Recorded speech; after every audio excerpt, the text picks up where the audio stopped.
Give me the whole. It's official. Alabama has been banished from the 12-team playoffs, and Matt B. Vandy and Matt B. Diddy are very upset. But in all seriousness, the official 12-team college football playoff is set, and I think there's a lot of people that are surprised, a lot of people that are excited, a lot of people that are not excited. So what we're going to do is run through the whole goddamn thing, look at the 12 teams, see what they can do. We got some odds, we got some ends, we got some things to look at and talk about what this is going to look like and shape out to be. What I'll tell you right now, anyone who's looking at this bracket is lying if they said they thought that Indiana, Boise State, Arizona State, SMU, Penn State, and goddamn Clemson would all be in here, and a little bit of Notre Dame action as well. With Alabama and Miami looking on the outside, my Miami people quite upset. I'm a Miami guy. I'm a Cam Ward guy. I think he's going to do great things. But before we dive any deeper into this, I want to say I appreciate y'all supporting these videos. Y'all know me. I'm a sad Texas fan. We sadly have to go against the Jesus-loving, khaki-wearing summer gun out there in Austin, Texas, in our homeland against Dabo's boys. So we'll see how that handles out. Not a bad situation as long as we can handle Clemson. I think we can be able to go ahead and handle Skadadabu. And then, hey, give me Boise State. Give me the Ashton Genties. We'll them up, but we'll see. I'm being hopeful here. But yeah, man, let's kind of talk about each team individually in all seriousness. Starting with number one. Look, man, Oregon shows why they're the number one team in the nation, handling Penn State, doing it in a big way. Not a huge way, obviously. It wasn't no blowout. Let me just pull up the scores. How about it? It was no blowout, right? And they also showed that they were vulnerable too. So I think that's something that's to point out as well. But Drew Aller, 2 interceptions is not going to be great. But something that I told y'all going into championship weekend is something that's just been kind of reinstituted for me. Is just that Dylan Gabriel is a winner. He goes out there and finds ways to win ball games, and I can't knock a guy when your number one guy is someone who can just go ahead and put it on their table, right? The defense had been lights out, but this time the defense wasn't lights out. And I believe he has a lot of rushing touchdowns. I mean, you had two different individuals with over 100 rushing yards. That is absolutely absurd. Drew Aller for 54 himself, so they're running all over the yard. Of course, Tyler Warren was doing everything, but praying to God. I mean, that boy, of course, lines up everywhere, does everything, is always fine in every way. These Oregon uniforms, they're amazing. They be cooking in a great way. So, yeah, man, they're the number one team for the reason. Number two, Georgia. We talked about the Georgia-Texas game. Look, man, they got an elite defense. Their offense, I don't know what's going to happen. They play better with Mr. Stockton coming in, and we'll talk about him too. I'm thinking about doing like a specific video for him. He's got a cool story. So I'm not mad at the kid. And we don't have to see Georgia until we make it to the finals. When we make it to the finals, we don't got to see Georgia. So, hey, good on y'all, Mike. Good deal. That's a good deal. Y'all have your little soft path to the playoff besides Oregon. We'll have a nice little cushy path, but we just got to play an extra game. That's a deal for absolutely in the bed when it came to goddamn finish the SEC championship. We're not going to get into that. Number three, the Boise State fighting Ashton Genties. You know what they do. Scrappy team. Decent defense. Ashton Genty is an absolute problem. We won't see them until the week of the 30th. And then Scatterboo. These are two. I know Texas needs to stomp Arizona State out, but if we somehow lose here or to Arizona State, I would love to see Arizona State Scatterboos versus the Boise State Ashton Genties. I think that would be one for the ages. Two amazing running backs I think are going to be able to do some things in the league going against each other. I'll be goddamn phenomenal. Number five, the University of Texas, Matthew McConaughey's. I hate Quinn Ewers hates Texas. He hates us. He really, really hates us. I don't know what else to tell you. Number six, Penn State. They can put points on the board. They scored 37 points against the number one team in the nation. Interesting. But then they also struggled against USC. So who is Penn State? God knows. And he's the only one that does know. Notre Dame gets to sneak in. Shout out to being independent, not having to play any conference championships. You pick. We'll get deeper into that. But hey, welcome in, Notre Dame. Number 8, Ohio State. Tough loss to both Michigan and Oregon, the number 1 team in the nation, has them in a peculiar situation. And I know people aren't going to like this. I favor them over the number 9 team, Tennessee. I think Ohio State's going to handle business against Tennessee, and we're going to see Ohio State versus Oregon. We're going to see, I think, a repeat when we get to the quarterfinals, because I don't think Tennessee is as complete of a team as Ohio State is. If you don't trust Will Howard, I don't know what makes you trust Nico. And I love Nico, and he's been playing better. He played better at the end of the season.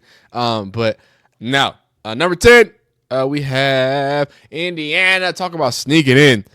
They get mollywopped by Ohio State, and then just go ahead and get to strunt to once and waltz right in at number 10 against Notre Dame, which I think that's probably one of their most favorable matchups for an Indiana team that can really put the ball together in a lot of multitude of ways. If you watch that Ohio State game, it's one of those games that just got out of hand. It was like, oh, wow, and things just stopped bouncing in their corner, and it just wasn't looking good.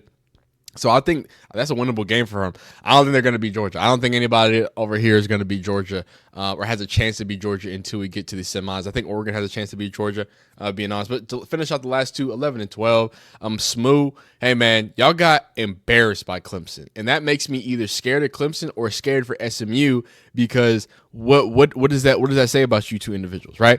What does that say about Clemson, a team that's lost to Louisville, a team that lost to South Carolina, which is a good SEC team, right? What does that put their ranking at? And then what does that put SMU, right? A team who I believe lost to. We'll take a look at their. Let's take a peek. Who did they lose to? Because I forgot in particular. And Clemson has some bad losses, but I mean, golly, y'all lost to BYU. That's a bad loss. BYU's a bad loss in the end. At the beginning, first of all, BYU's a good team, but when we talk about playoffs, that's a bad loss. But regardless, it is what it is, how it is. Going deeper, I kind of want to talk about now just kind of some of the matchups, just giving kind of my general opinion on how I think things are going to shake out. Starting with the lows down there in 6 and 11, or should I start with Texas versus Clemson? Look, man, we're favored by, I think, 2 touchdowns. Actually, before we get into that, I want to show you something. I want to show you some odds here. I put together a few things. This is super cool. So this is the last time Clemson in Texas, not Clemson. Last time, what's it called? Cade Klubnik, the quarterback for Clemson, and of course Quinn Ewers, the quarterback for Texas. This is the last time they faced off against each other in, I believe, the first round of the state playoffs. So Cade Klubnik returns to Austin. Several of his Westlake teammates were on the same roster. Quarterback duel part 2 between Cade Klubnik and Quinn Ewers following the 2020 state championship. So they battled it out in the 2020 state championship, in which Cade Klubnik came out on top, and Quinn Ewers gave a classic Quinn Ewers performance with 23 for 39, 351, 3 touchdowns, 2 interceptions, and a fumble.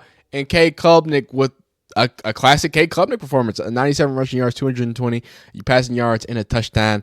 I'm hoping we can get something a little better from Quinn. And then let me show these odds here, and then I'm going to go ahead and just give my predictions for the rest of the situationship here. Here is the odds for each game, starting with number 1, Oregon. Obviously, round of 8, they're already in. So round of 4, they have a 50% chance depending on who they face. 42 against Georgia, 30 for Boise State, and then 30 for Arizona State. Now, for Texas to get out of the round 1, obviously we're the 5th rank going against the number 12th rank. So we have a 77% chance of going ahead and advancing to that next round. Whereas our, opponent Clemson has 22.9. Penn State has a 60% chance, while Notre Dame has a 69% chance. Ohio State also with a 69% chance. Tennessee not favored again at 30%. Indiana not favored at 30%. And Smooth not favored at 40%, 39.83 to get to that round of 8. So I want to see if there's any of these where there jumps back up because they have a favorable matchup, or at least it doesn't jump. No, everything just gets dicey and spicy for everybody down here. For us, even for us, 18%. For everybody, it gets real low here. Interesting to see Texas for the championship. Texas and Oregon have the apparently same odds there to go ahead and get that done. So that's cool to see. So let's get into the bracket. This is a better looking bracket. I like this bracket. Who do I think and how do I think it and what do I think? Let's start looking left and right. I think Texas is going to handle the job against Clemson. I think it's going to be closer than what people have it. I think we're a 14.5 point favorite. I think we win by a touchdown and a field goal. I think we win by about 10 points ish there.